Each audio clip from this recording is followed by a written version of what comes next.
calidad de vida. Los lujos que podían tener los españoles venían directo de lo que sacaban, de la plata y el oro que sacaban de las minas aquí en América.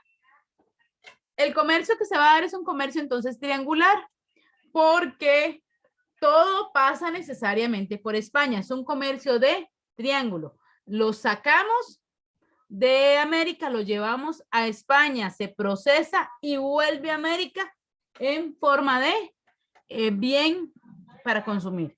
¿Ok? Se establece en el Atlántico un circuito triangular. Los mercaderes proceden de Europa, intercambian alcohol, armas, telas, productos de pacotilla por esclavos en África. Después van a las Antillas a vender los esclavos y regresan a Europa con mercancías tropicales. O sea, es todo un triángulo. ¿Ok?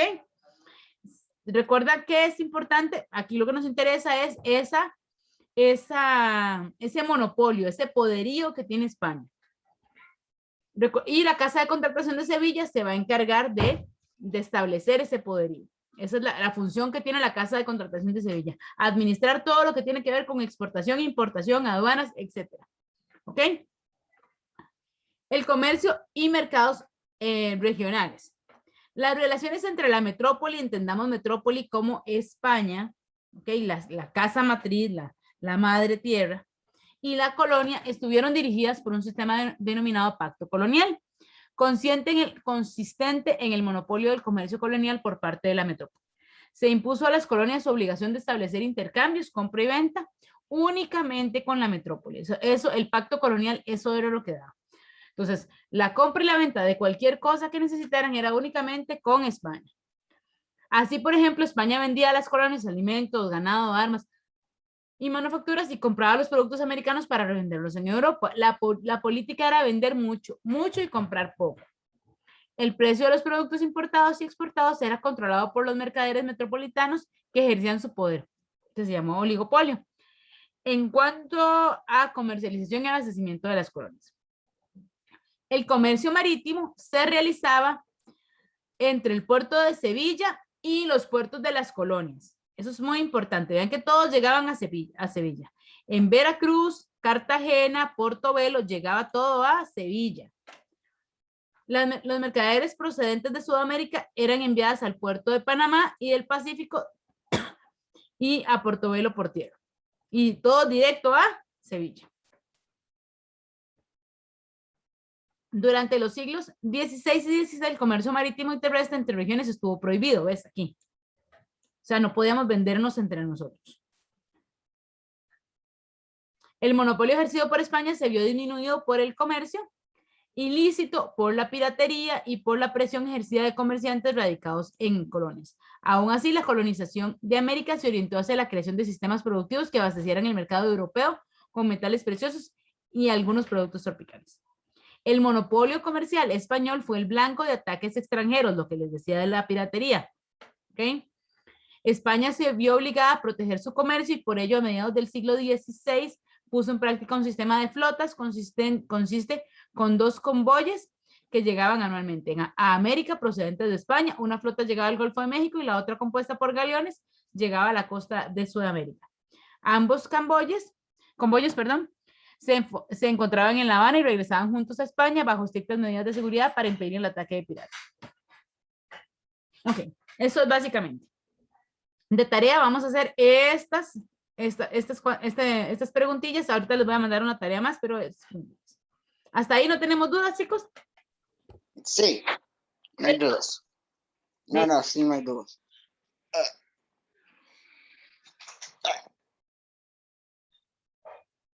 Ok. Un momentito, por favor. Un segundo, chicos.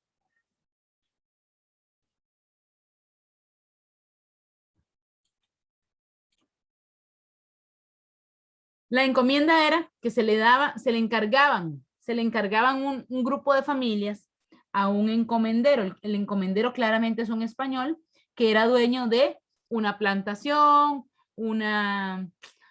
alguien importante en un pueblo, y él distribuía a los indígenas en diferentes trabajos, ¿ok? El encomendero era el encargado de velar por la alimentación y la seguridad de esos indígenas que se le dan. ¿Ok? Ese tributo, los indígenas debían responder con trabajo y pago de diversas prestaciones. O sea, los indígenas debían agradecer con su trabajo que ese encomendero los cuidara. ¿Ok? Se pagaba con servicios personales en campos y minas. Hizo que la encomienda fue una de las instituciones más explotadas del indio en Hispanoamérica. Todo dependía del buen o el mal corazón del encomendero. Si el encomendero era un desgraciado, les tocaba feo. ¿Ok? Eso permitió también que los españoles rápidamente le metieran su cultura a los indígenas. ¿Ok? Luego tenemos otro, el repartimiento. El repartimiento, como su nombre lo dice, es repartir. ¿Ok? Los españoles eran encomendados o eran mandados a haciendas a trabajar por temporadas.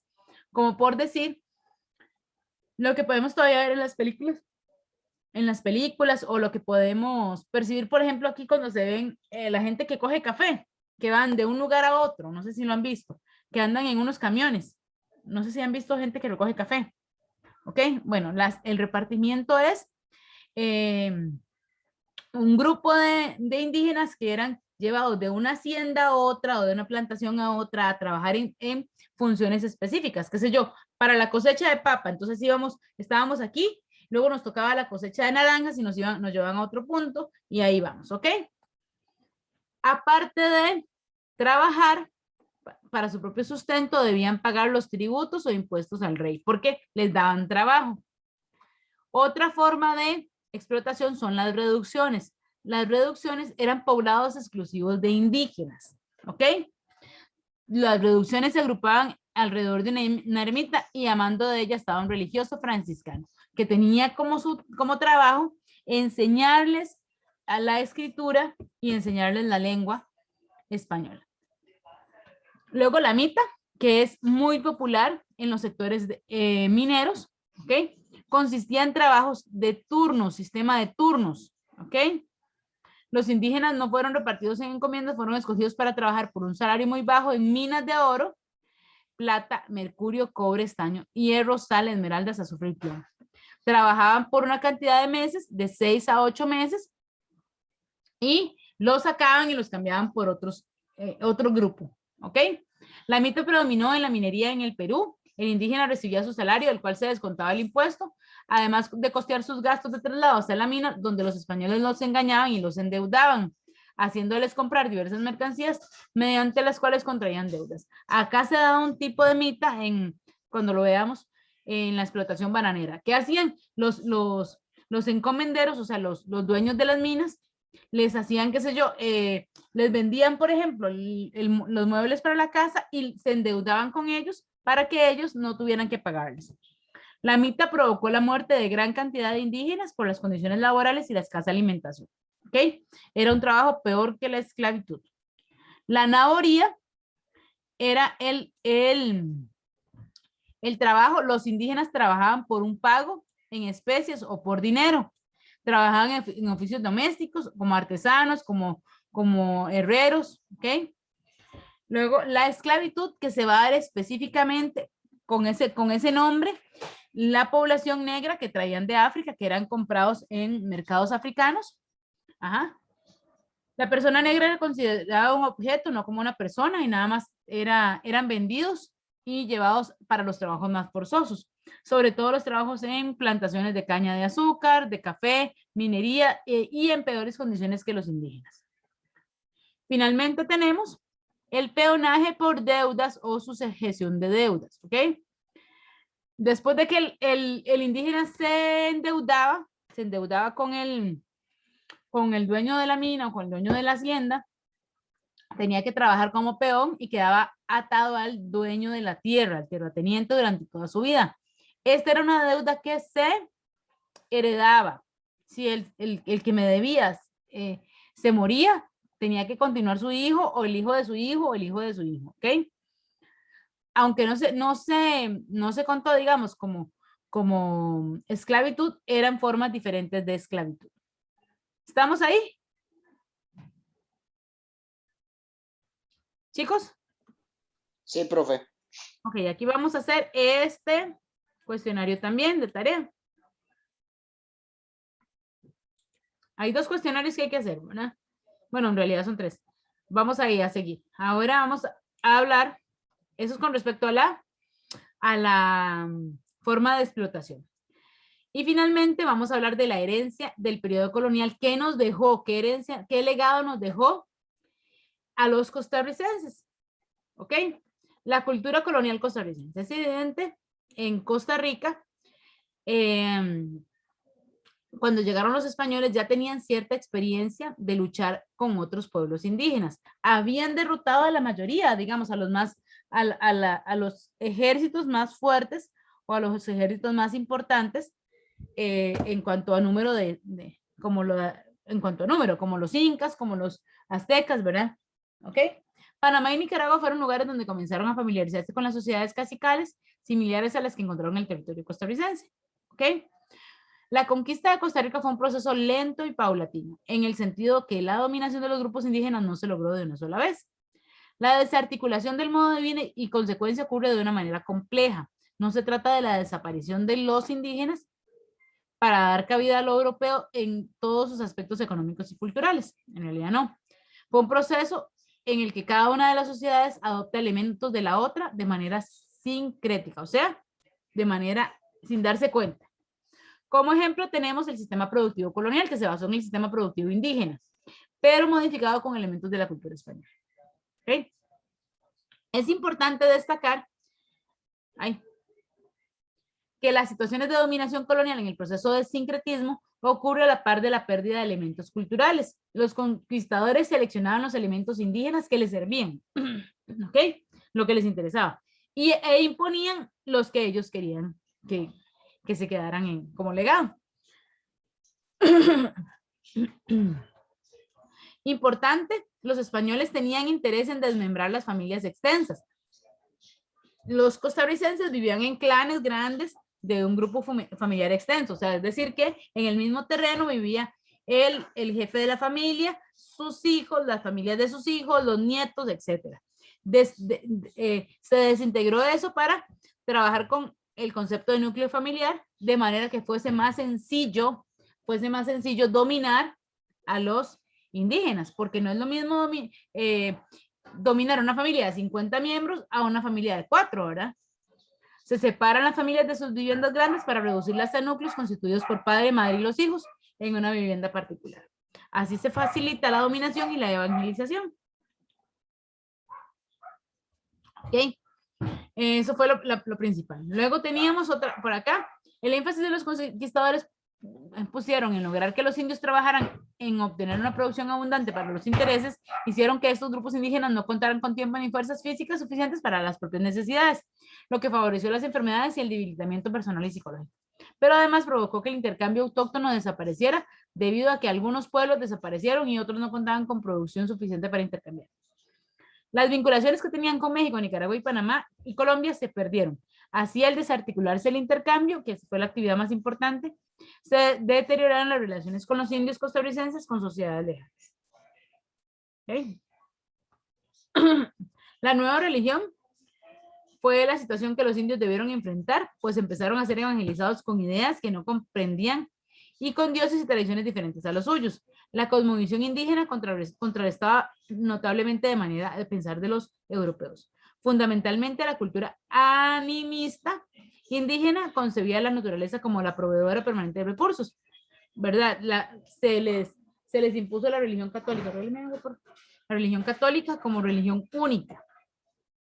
Además, se impuso el idioma que lo tenemos hasta el día de hoy, que es el idioma español. ¿Ok? Las costumbres traídas desde Europa, como la Semana Santa, el Corpus Christi, la Natividad, esas son impuestas a los indígenas y es una de las cosas que más fueron el choque de mayor cultural. Un toquecito, por favor. Por favor.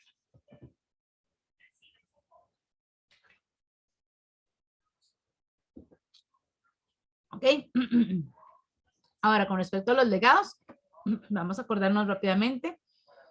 Entre los legados del pueblo indígena se destacan las costumbres alimentarias, el uso del maíz, que se viene usando desde antes de la colonia, el tabaco, el tomate, el pejibaye, yuca, aguacate, ñampí, ayote, tiquisque, guapinol, cacao, guapinol está 2 veces, coyol, entre otros. ¿Ok? Los topónimos, ¿qué son topónimos? Los topónimos son palabras que se utilizan propiamente autóctonas del país. Por ejemplo, tibas, que no tiene ningún significado en el idioma español, curridabat, tucurrique, etcétera, ¿ok? Generalmente ahora son pueblos o bien, como en el caso de esas aportaciones como Poró, Purruja, Yigüirru, Huitite. Asimismo, se rescata el uso de muchas plantas cuyas sustancias se utilizan como la caraña, el hombre grande, son plantas medicinales, hojas amargas, hojas de los cítricos, como cuando hacen té de, cuando ponen, para la tos, que ponen a cocinar hojas de naranja.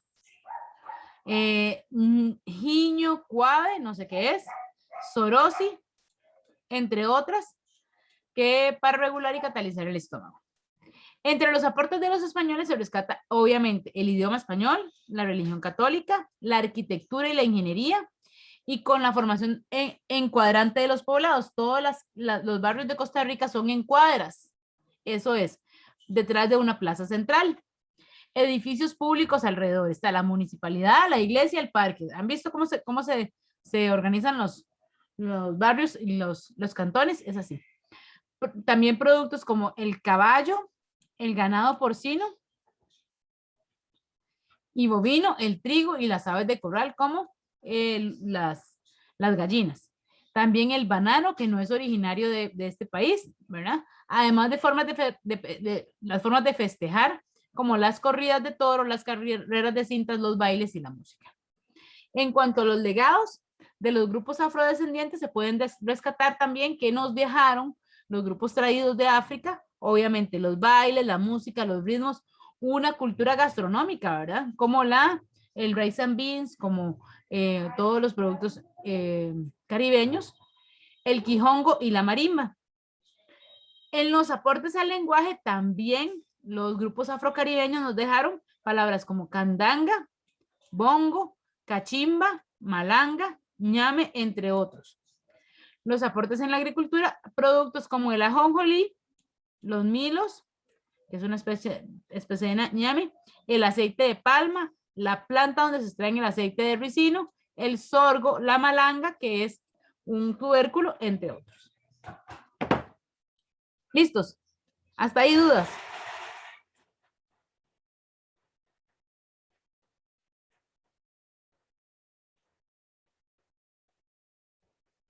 No, profe. Chicos, Gerald, ¿no?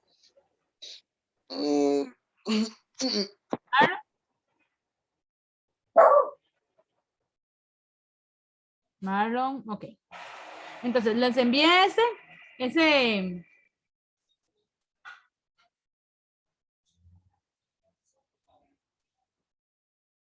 Un segundo, por favor. Les envío este documento. Hagan el cuestionario y, si Dios lo permite, la próxima clase vamos a iniciar con un quiz chiquitito y vemos tema nuevo, ¿ok? Yes, ma'am. Vayan estudiando porque todo lo meto en el quiz, todo lo meto en el quiz. Es importante que le den lectura y que vean los videos, ¿de acuerdo? Sí. Bueno, nos vemos de hoy en 8. Ya les mandé hagan el cuestionario. Esos cuestionarios nos ayudan a darle una lectura rápida. Hagan los cuestionarios y nos vemos entonces de hoy en 8. ¿Está bien? Bueno, nos vemos, profe. Gracias por todo. Igualmente. Chao, Marlon. Chao, Gerald. Bye. Bye. Marlon, chao. Muy bien. Bye.